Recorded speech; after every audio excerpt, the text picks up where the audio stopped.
Eu gostava agora de chamar ao palco a primeira moderadora do próximo painel que vai debater os desafios e oportunidades do setor brasileiro de gemas coradas.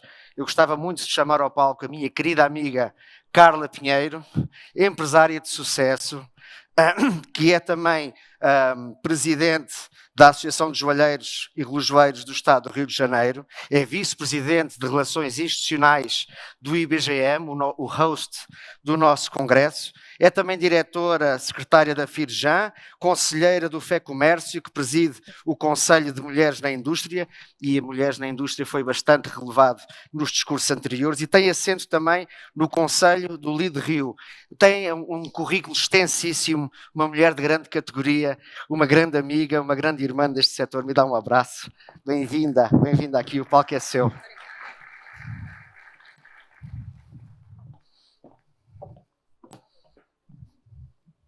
Muito bom dia a todos e a todas. Vamos lá, gente. Bom dia! Vamos mostrar que todo mundo tomou café da manhã. Bom dia! Então, estamos aqui hoje para debater, né, o setor de gemas que queremos deixar para as próximas gerações. Como já foi muito falado aqui, para a gente debater sobre as grandes oportunidades e desafios do setor de gemas coradas no Brasil.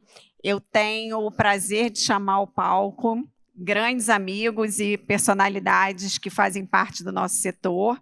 A Manuela Soares, presidente da Câmara de Gemas Coradas de Minas Gerais. Manuela, cadê você?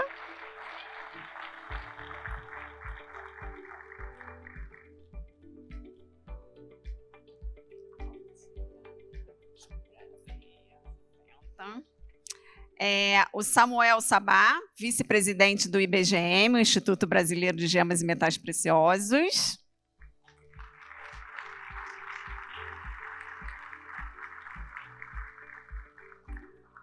O representante da Agência Nacional de Mineração, o Tássio Mendonça.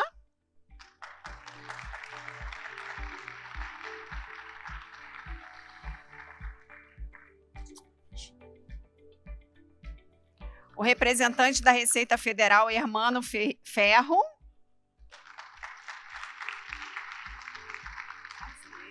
Seja bem-vindo.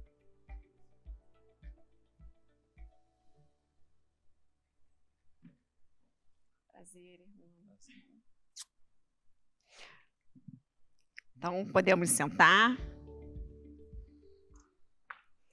Como já foi falado aqui, uma das grandes vantagens do setor de gemas coradas no Brasil é exatamente a diversidade e a quantidade de gemas que nós temos no nosso solo, tornando o Brasil um dos maiores produtores no mundo. Então, em cima desse tema, dos nossos desafios, da diversidade, da sustentabilidade, eu vou fazer a minha primeira pergunta. Primeiro, eu queria agradecer a presença de todos os painelistas, um prazer estar aqui nesse palco com vocês. E eu vou fazer a minha primeira pergunta para a Manuela. Manuela, quais são os maiores desafios operacionais e regulatórios enfrentados pelos mineradores? Como o Brasil pode fortalecer sua posição como uma fonte de gemas de cor extraídas de forma responsável? A pergunta de milhões. Obrigada. Bom dia a todos. Bom, falar sobre esse tema é um prazer, né? E estar aqui com os mestres é uma honra, né? Bom, pessoal, já há alguns anos a gente vem militando, né, nesse segmento. E o maior desafio da nossa cadeia produtiva aqui no Brasil, sem sombra de dúvidas, está na etapa de mineração. Está ali no nascimento. Isso é um problema histórico, né? O nosso código de mineração é da década de 80. E ele foi criado para atender às grandes operações. Ferro, até mesmo lítio. Mas ele não foi criado para atender às características da pequena mineração de gemas. Nós estamos localizados sobre o maior pegmatito do mundo, que é o berço da mineração das gemas de cor, tanto do lítio, né, como a gente tem visto aí no grande noticiário, a nível internacional. A gente está concorrendo com essas grandes empresas, né? E de uma forma muito injusta, porque a nossa legislação, tanto a nível estadual quanto a nível federal, ela foi criada e foi pensada e planejada para essas grandes operações. A nossa realidade é muito diferente. Um garimpo, uma mina de turmalina de água marinha, para quem, inclusive, a gente vai ter um mine tour, né, vocês vão poder ver isso na origem, né, no berço, tem características extremamente peculiares. São intensivos em capital humano, então, extremamente, gera muito emprego, fixa o homem no campo, em áreas remotas, muito longe das grandes cidades. São áreas pequenas, são áreas que, normalmente, os nossos estudos têm apontado entre 5 e 15 hectares, completamente diferente de uma operação de lítio, por exemplo. E também tem uma outra característica, baixíssimo impacto ambiental. Porém, a legislação é a mesma. E a legislação tem impedido a viabilidade econômica desses pequenos negócios. O licenciamento no Brasil, em Minas Gerais, para ser mais específico, ele tem levado entre 5 e 6 anos para acontecer.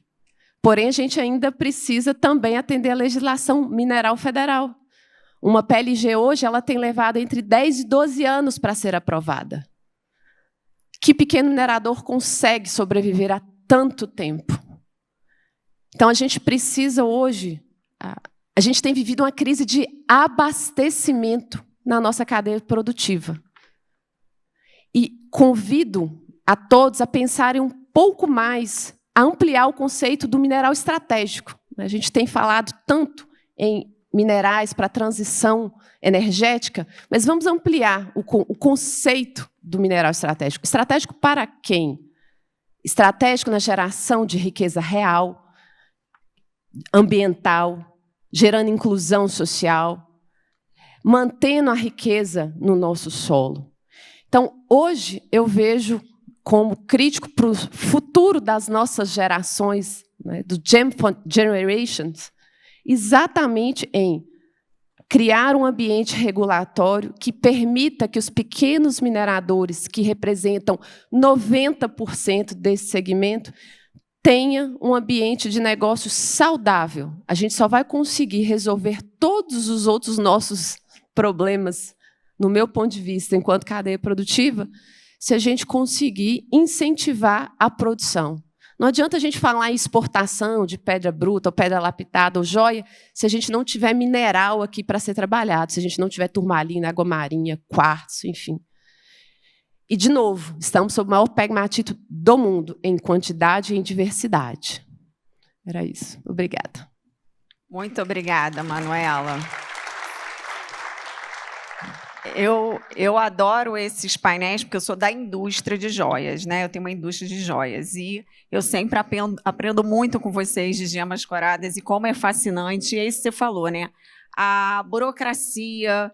O que a gente costuma dizer, todo mundo aqui é empresário, empreende, o que a gente costuma dizer, principalmente dos órgãos reguladores, é que o não tem que vir rápido. Não é, Manuela? Se o não vier rápido, a gente já consegue passar para a próxima fase. Então, acho que isso é uma batalha, e como você falou, né? É um setor intensivo em mão de obra, é isso que o Brasil quer, distribuir riqueza, agregar valor no solo, e nós somos uma cadeia extremamente interligada, né? A gente não vai conseguir exportar joias maravilhosas se a gente não tiver as nossas gemas muito bem resolvidas. Então, aproveitando esse gancho, ninguém melhor para falar, depois da Manuela, do que o nosso painelista Tássio, da ANM. Né? Então, vamos ver como é que a ANM pode nos ajudar nessa jornada. Tássio, como a ANM, que é a Agência Nacional de Mineração, pode colaborar no processo e na evolução da mineração brasileira de pedras preciosas artesanal na próxima década? Então, primeiramente... Boa tarde a todos, obrigado, Carla, por estar aqui, o convite para a ANM poder se manifestar aqui perante, né, todos os interessados e o mercado. Mas, indo diretamente à sua pergunta, né, a ANM pode fazer muito, né, e quase tudo, né, porque nós regulamos esse setor. Como você mesmo disse, né, o nosso código, na verdade, ele se remonta a 67, com algumas reformas que na década de 80, na década de 90, e recentemente um decreto que criou a Agência Nacional de Mineração há aproximadamente 6 anos, né, mais de 6 anos um pouco, e que veio a modificar um pouco a legislação. Mas, pelo que nós estamos relatando aqui, o problema aí é o acesso, né, acesso ao direito minerário de forma mais democrática possível. Acontece que, quando criamos o Código em 67, se a gente olhar o mapa do Brasil à época, com os direitos minerários e os requerimentos, eram alguns pontinhos, né? Hoje, o mapa do Brasil é completamente tomado de requerimentos e direitos minerários.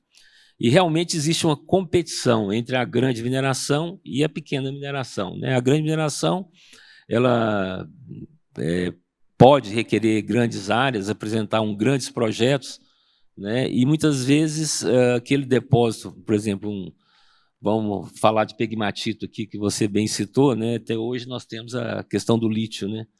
Então são extensas áreas de pegmatito, que tem o spodumene, que é uma fonte de lítio, que é uma das áreas mais procuradas hoje em função da transição energética, né? E das fabricações de baterias, né?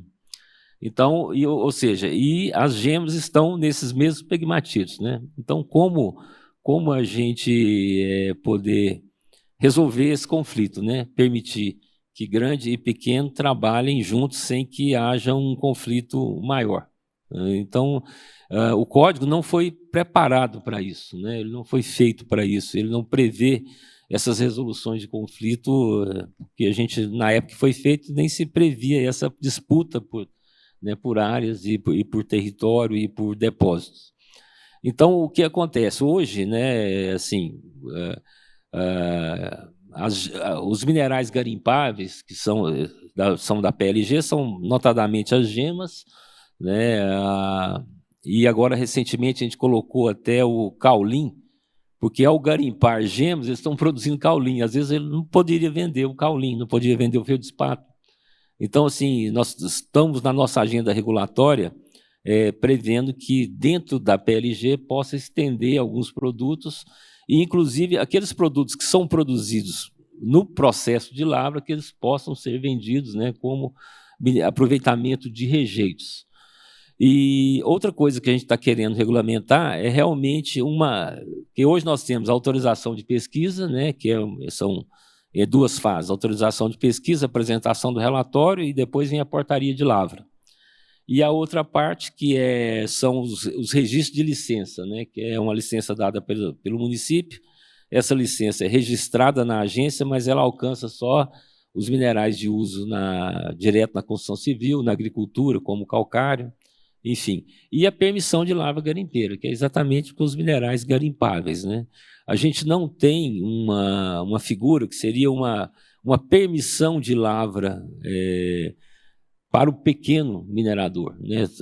A portaria de lavra ela exige um plano de aproveitamento bastante detalhado e que você tem que fazer pesquisa, né? Pesquisa com sondagem, um alto custo de pesquisa para cubar o depósito, fazer um grande plano de aproveitamento econômico. O próprio licenciamento ambiental é bastante longo, porque exige o EA-RIMA, enfim, essas coisas. Mas nós não temos ou seja, nós temos a PLG, mas qual o problema da PLG?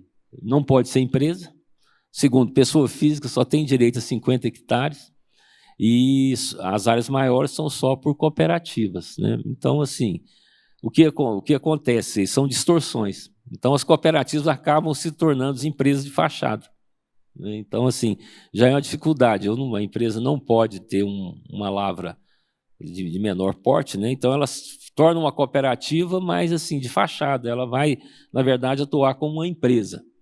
Então são essas questões que está na nossa agenda regulatória e talvez a gente precise também de um decreto, né, do próprio ministro, do presidente da República, para a gente regulamentar o que a gente quer chamar de uma permissão de lavra. Ou seja, não é uma permissão de lavra garimpeira, é uma permissão de lavra.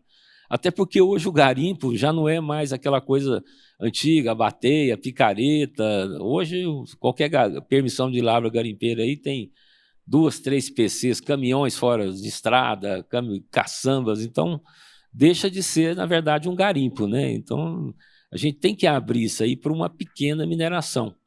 Então, esse assunto atualmente está na nossa agenda regulatória e nós vamos abrir consultas públicas, né, para a gente evoluir nesse sentido. Então, é nesse ponto que a gente pode aqui colaborar, né, com isso e também assim resolver esse conflito, né? Às vezes uma área está lá para produzir, vamos dizer, o minério de ferro, mas contém lá o topázio. Aí a gente tem que, assim, ou aquela grande empresa vai produzir o topázio, ou ela vai abrir para um pequeno empreendedor aproveitar o topázio que está dentro ali do seu depósito, né? Hoje, a pessoa só pode entrar se houver uma anuência da empresa, né? Então, assim, a gente não quer deixar que essa anuência seja somente da empresa, que isso tem um papel do órgão regulador bastante firme para dizer, não, vocês vão ter que coexistir aqui nesse depósito. Então, basicamente, são essas as linhas que a gente está seguindo na agência para alcançar essas questões que foram levantadas. Então, a gente pode concluir que existe dentro do plano de ação da ANM uma preocupação já com essa exploração, que não é exploração, como é que falou aqui antes de mim, né? Essa produção, esse aproveitamento artesanal, claro, né? Da pequena mineração. Ela está totalmente no plano de ação da ANM. Está no plano. Até porque, assim, aqui nós temos um exemplo aqui de Cristalina, né? É uma região grande produtora do quartzo, e alino, que é uma gema, né? Muitos deles são gema e serve para artesanato, até para joias mais simples, né? E, assim, qual a grande dificuldade das gemas? É você dar uma previsibilidade de recursos e reservas, porque é uma gênese errática. Não é como um grande depósito de minério de ferro que é previsível. São extensas camadas de minério de ferro que um furo de sonda ele pode representar uma grande área para você cubar uma reserva. Ao contrário, as gemas, eu digo que é praticamente impossível, né? A gente pode trabalhar estatisticamente, mas é impossível você prever o quanto que um depósito de gema vai ter especificamente de conteúdo. E também da qualidade, que também é extremamente variável num depósito de gema. Ou seja, uma permissão de lavra, ela não tem como exigir um plano de aproveitamento econômico como é para os grandes depósitos. Então, é nesse sentido que a agência quer evoluir e a gente prevê um título que seja uma permissão de lavra, mesmo que seja empresarial, de menor porte. É importantíssimo, porque o Brasil ele tem um potencial ainda minerário muito forte, né? E como a Manuela falou, essa questão dos minerais críticos e estratégicos, o que é estratégico? Né? Estratégico para quem? Né? Crítico, a gente sabe, os minerais que estão envolvidos aí na transição energética, mas diversos países encaram como minerais estratégicos aqueles que são capazes de mudar o PIB, né? E até a relação de emprego, de remuneração, de alta remuneração, de agregação de valor no próprio país. Então, eu acho que a gente tem aqui um desafio, né, de fazer o trabalho um pouco que o agro fez no Brasil, né? O agro é pop, mas a mineração é top. Claro. Não é isso? Não, e eu queria também levantar aqui uma questão, e isso é uma questão que a sociedade deve prestar atenção, né? O Brasil vem criando áreas de preservações, né, sem observar o subsolo, ou seja, é muito importante preservar, né? Até para o Brasil, um país preservador, né? Temos grandes florestas, mas a criação de reserva em cima de jazidas, né? Ou seja, as reservas você pode locar, tem muitos locais possíveis de você preservar, mas a jazida ela tem uma rigidez locacional. Então, está sendo criada grandes reservas sem observar e sem que se faça um plano de manejo, né? E a população, às vezes com a pobreza, né, ela vai, estando lá o depósito dentro de uma área de preservação, a pessoa vai entrar, vai cometer o crime de entrar numa área de preservação. Então, eu vejo que o país tem que planejar a conservação, mas em consonância com o desenvolvimento, com a produção de riquezas, para que o país possa até preservar suas reservas. Nós temos milhares de quilômetros de reservas, mas lá não tem um guarda florestal, não tem um plano de conservação dessa reserva, e ela vai sendo agredida constantemente, porque as pessoas vão entrar, porque lá existem riquezas, e vão... Então, é um ciclo vicioso que não para. Então, acho que precede um grande planejamento do país do que ele quer, entre preservar e desenvolver a economia e socialmente. Nossa, importantíssimo esse ponto. A gente sempre fala isso. A gente faz parte da solução e não do problema, porque o garimpo, o garimpo ilegal, digamos assim, né? A exploração ilegal, ela vai estar onde a riqueza está. Então, quando você regula, né, a capacidade de fiscalização é total. Quando você não regula e aquela exploração ela é invisível aos olhos do Estado, você não tem como preservar, como regular, como gerar emprego, como gerar renda e nem como gerar riqueza para o próprio país. Existe assim, por que existe a mineração ilegal? Porque existe a impossibilidade de regularizar. Né? Então, assim, você cria uma reserva dentro de uma área que está ali, uma exposição de uma riqueza em subsolo, né? A pobreza ali em volta, e essa é a tempestade perfeita, né? Ou seja, você tem ali, o cara vai entrar, vai retirar para sobreviver.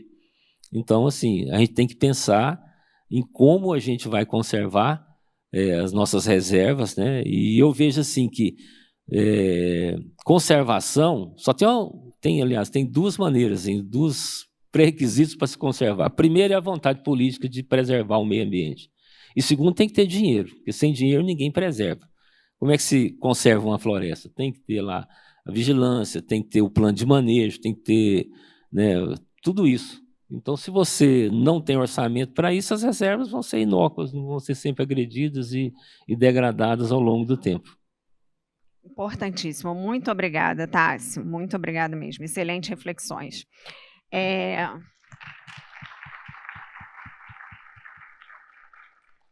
Agora, mudando um pouco aqui, eu vou perguntar para o Samuel um pouco mais sobre a questão comercial.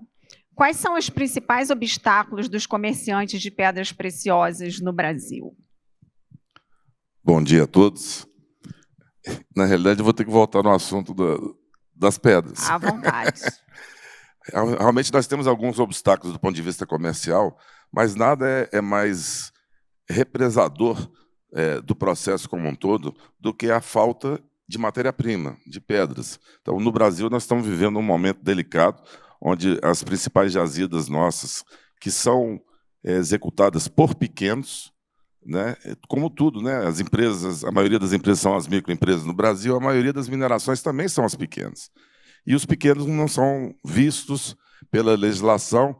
Todos os garimpos, a maioria deles, hoje na região do Vale de Jequitinhonha, Vale do Rio Doce, foram fechados essa semana, justamente porque estão, entre aspas, ilegais, né?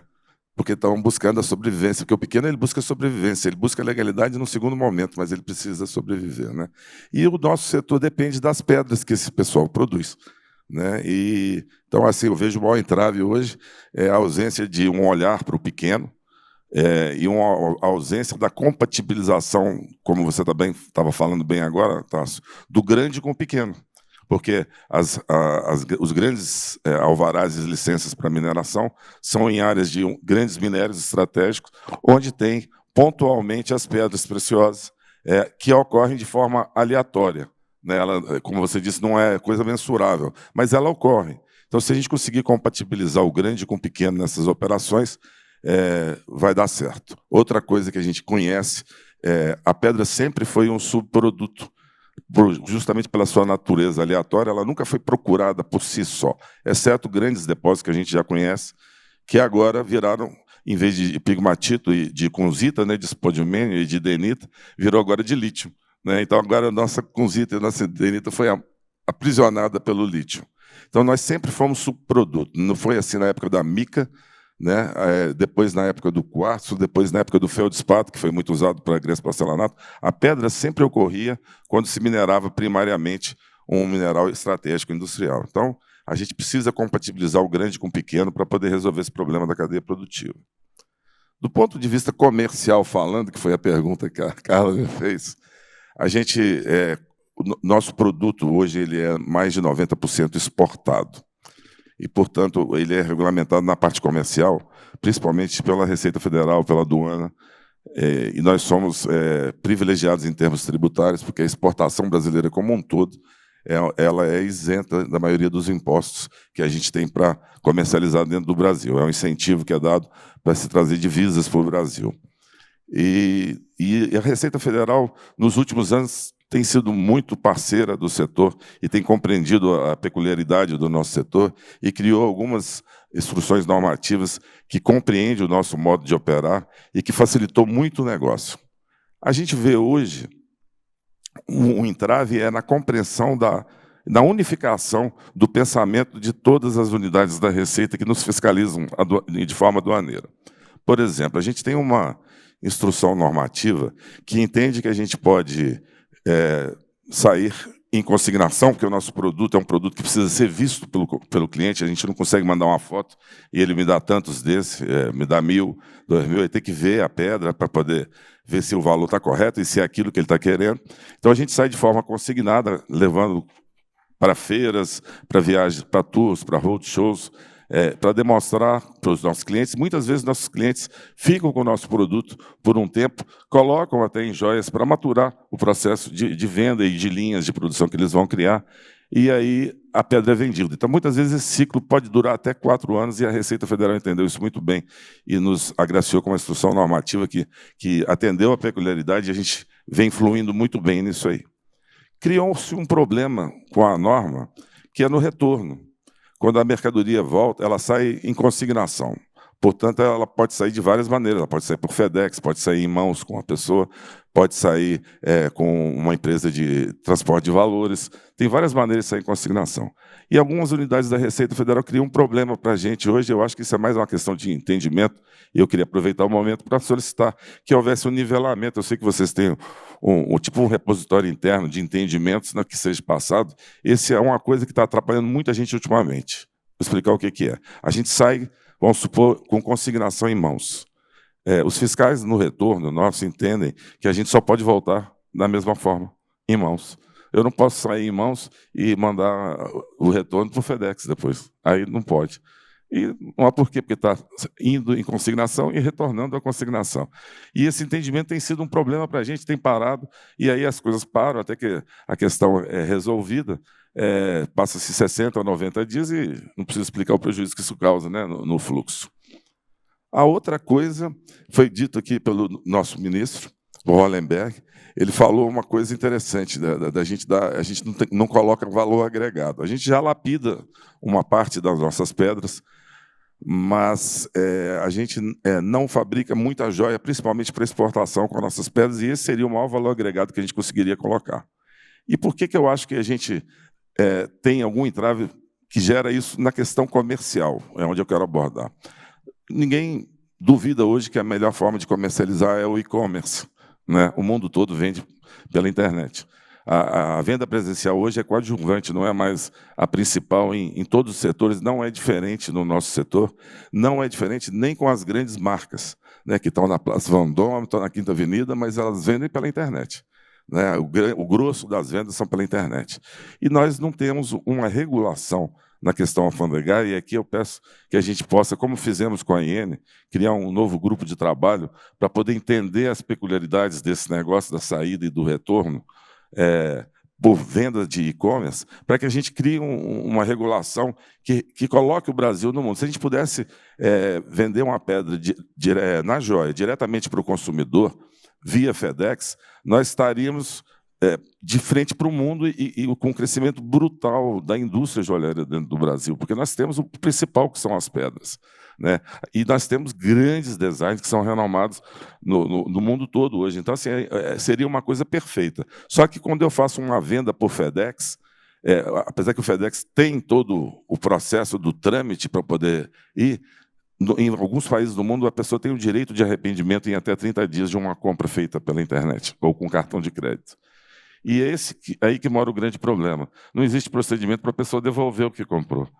E aí cria um entrave que a gente só consegue que entre se a gente criar a figura do despachante aduaneiro e tudo para poder criar-se um processo de repatriação e aí tira a escala totalmente da economia, né, na internet.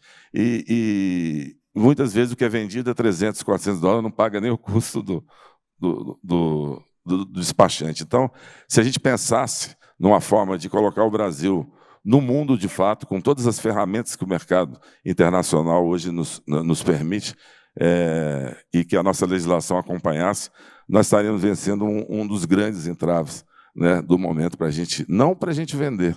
Eu acredito que é para a gente colocar valor agregado e gerar ainda mais renda e mais emprego nesse país, com a indústria joalheira que pode surgir em função dessa competição que a gente vai criar para o mundo, porque nós vamos estar de igual para igual. Hoje nós estamos perdendo a competição porque a gente não tem as ferramentas.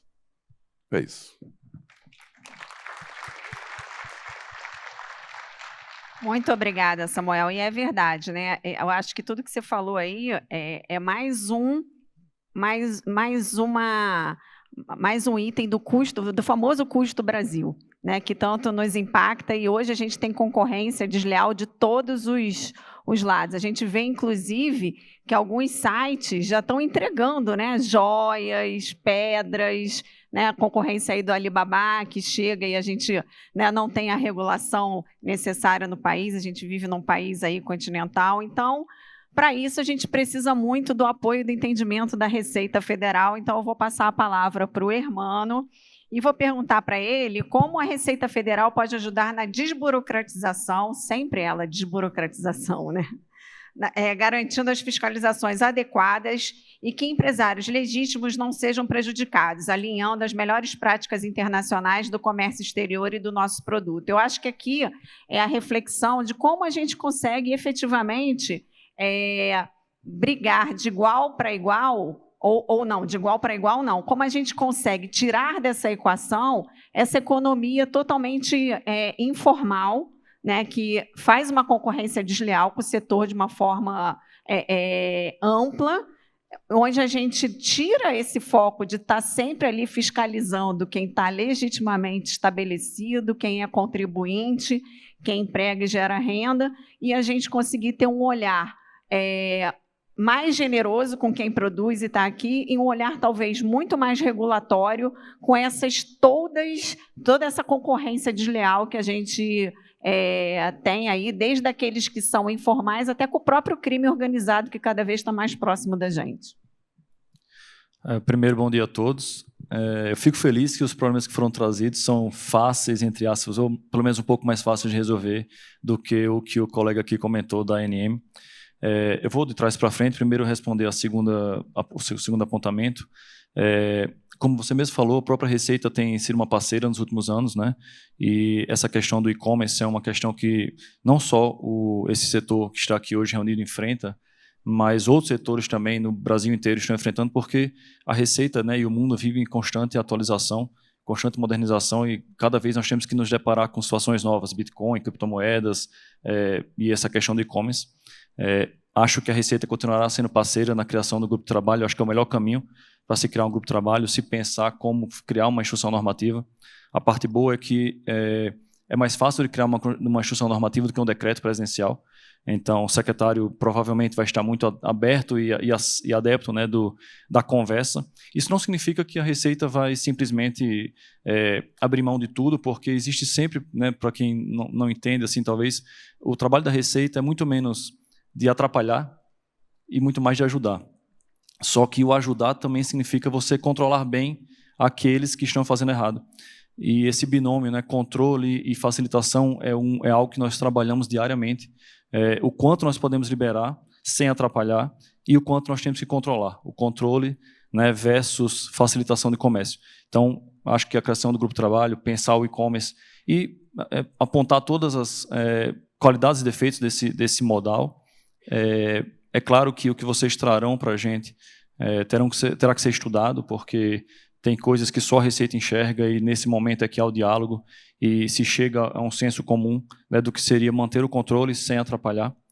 E, enfim, o caminho é esse e nós deixamos abertos a isso, como tivemos a vários outros assuntos. Em relação ao primeiro ponto, como é que os colegas e como é que as unidades eles interpretam, né, nas diferentes situações de retorno de perdas de consignação. É um pouco mais complicado, mas também dá para se resolver aos poucos, porque, assim, como autoridades aduaneiras, as unidades e os colegas eles não se subordinam tanto ao que alguém pede para fazer. Nós somos subordinados somente à lei, né, e ao ato legal. E se um colega interpretar lá que o que ele está achando é diferente do que a unidade central entendeu, ele pode sim aplicar diferentemente essa lei. Contudo, há limites para isso, evidentemente, né? E a melhor forma de fazer isso, aos poucos, primeiro, talvez fazer uma consulta ao nosso setor jurídico, que é a COSIT, seria uma coordenação, né, de tributação, e essa consulta se transforma em solução de consulta. Toda vez que tem uma divergência de interpretação, a Receita ela é instada a se pronunciar através dessa consulta e da consequente solução de consulta, e essa solução de consulta, a partir do momento que ela faz a interpretação oficial e jurídica daquele ponto, passa a ser vinculante. Então, o colega lá e a unidade deixa de ter a discricionalidade de simplesmente aplicar o que ela entende. Ela tem que aplicar o que a COSIT, por exemplo, né, indica na sua solução de consulta. Tem que haver uma divergência de interpretação, que eu acho que é o caso aqui, mas esse é um dos caminhos. Tá? Primeiro seria fazer uma consulta à COSIT, faríamos uma conversa e mostraríamos o problema e daríamos mais ou menos a solução que entendemos que seria mais correta. Eu não conheço o caso, né, a fundo, mas teria que analisar para ver se há algum entrave legal de lei ou de instrução normativa que impeça a volta em outro modal, mas eu acho que a interpretação também, então daria para a gente conversar e fazer essa solução de consulta e vincular os colegas. E fora isso, mesmo que não seja possível isso, e mesmo que isso seja possível, né, que seria o caminho mais ideal, uma conversa, uma conscientização, porque você imagina, somos 26 estados do Distrito Federal, somos 10 regiões fiscais, diversas unidades de aeroportos, portos, fronteiras terrestres, portos secos. Somos mais de 10 mil colegas, e entre auditores, analistas e administrativos. Então, assim, seria um trabalho de conscientização que levaria um pouco mais de médio a longo prazo para você conseguir isso, mas que também é facilmente resolvido no momento que você se propõe a fazer isso, né? Se propõe a divulgar, a fazer reuniões, a fazer encontros, chamar os colegas a entender o problema, porque assim, quem está na ponta não está sabendo disso que está acontecendo aqui. Então, muitas vezes, ele aplica achando que ele está ajudando, né, a indústria nacional, está ajudando o colega e o Brasil, e não que ele está atrapalhando. Mas quando você explica, já aconteceu várias vezes eu conversar com um colega, explicar a situação e falar, poxa, se eu soubesse disso, eu teria aplicado a minha interpretação de maneira diferente. Então, basicamente, uma conversa, só que como é muito grande e somos muitos, é difícil você fazer isso rapidamente. Basicamente é isso. Muito obrigada. Já nos aproximando aqui do final, eu vou ler aqui uma reflexão que veio da plateia, do nosso querido ex-presidente executivo do IBGM, o Eckington, que está ali na ponta, grande amigo de vários de vocês que estão aqui. E ele trouxe uma reflexão que eu vou aproveitar já para a fala final de todos nós aqui, que a verdadeira igualdade está em tratar desigualmente os desiguais, que acho que é muito sobre o que a gente está falando aqui, sobre regulação, né? Esse olhar para os pequenos, esse olhar de regulação diferente. Então, eu vou começar aqui agora com o Hermano, para a gente vir no sentido contrário, de que rapidamente, em um minuto, uma reflexão final, levando em consideração, diante de tudo que nós falamos aqui, como é que vocês, né, porque é a mesma pergunta para todos, sugerem ampliar o comércio exterior de gemas do Brasil com o mundo? Como podemos ampliar a balança comercial do setor com o mundo? Bem, no caso da Receita, eu acho que a melhor forma é conversando, participando de eventos como esse, porque é um tema que, imagina que nós trabalhamos com milhões de produtos, né? A pedra preciosa, a gema, é apenas 1% talvez do comércio. Então, quanto mais a gente conseguir conscientizar os colegas, conscientizar o próprio corpo funcional do problema, melhor, mais fácil. E, claro, se adequar às novas modernidades que estão acontecendo e os problemas que forem acontecendo também têm que ser trazidos para que, como o colega falou, de modo parceiro, a gente consiga ajustar a nossa legislação e explicar, olha, isso aqui não podemos abrir mão por questão de controle, mas o que for possível para facilitar, para não atrapalhar o comércio, não atrapalhar o trabalho que, enfim, os pequenos comerciantes e também as grandes empresas fazem no Brasil, a gente possa. Então, melhorar o ambiente de negócios é, sim, uma das nossas metas, sem perder o controle aduaneiro. Obrigada. Tássio.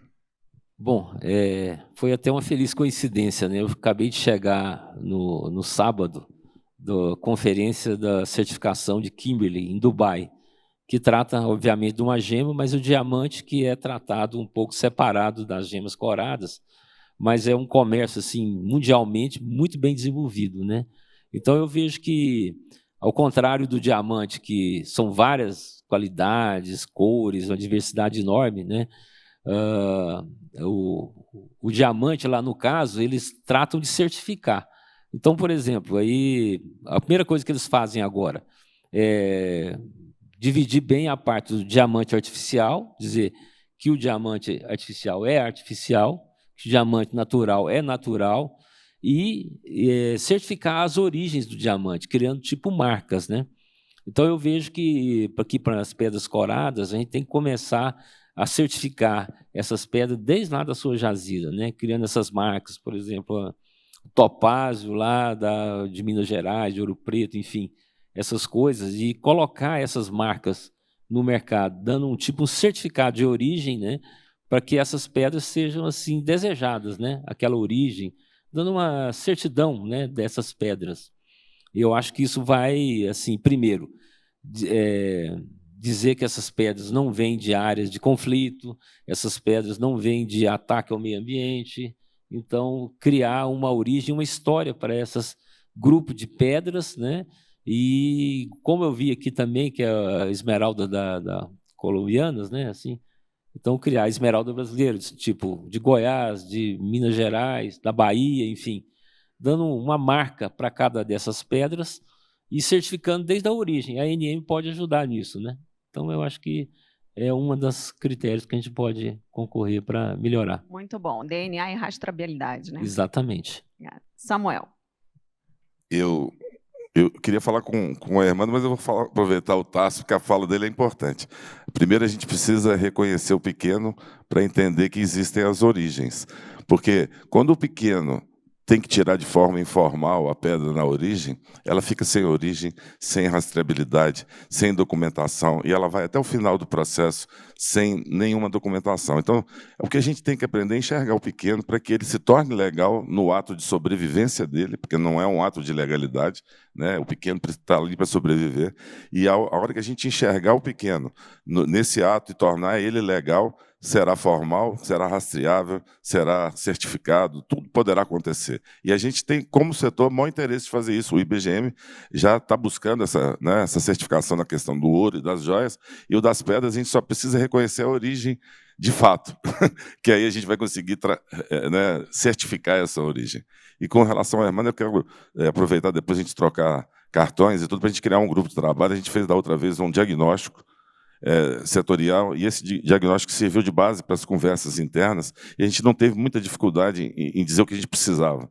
Vocês entenderam muito bem, e saiu uma instrução normativa muito boa. Eu acho que talvez... E saiu depois uma segunda, retificando falas da primeira, que tiraram a interpretação de alguns pontos, talvez seja uma forma até de balizar, clarear mais que pode retornar de qualquer maneira, né? De qualquer forma, desde que retorne legalmente, aquela coisa. Então, a gente... iniciar esse grupo de trabalho, e a gente é muito agradecido à parceria com a Receita Federal. Vários nós foram desatados no nosso setor, e eu tenho certeza que a gente vai continuar fazendo isso. E foi uma oportunidade ótima de estarmos juntos aqui hoje e trocar essas ideias. Olha, o ICA já começando com plano de ação no primeiro painel. Gosto disso, viu? Manuela.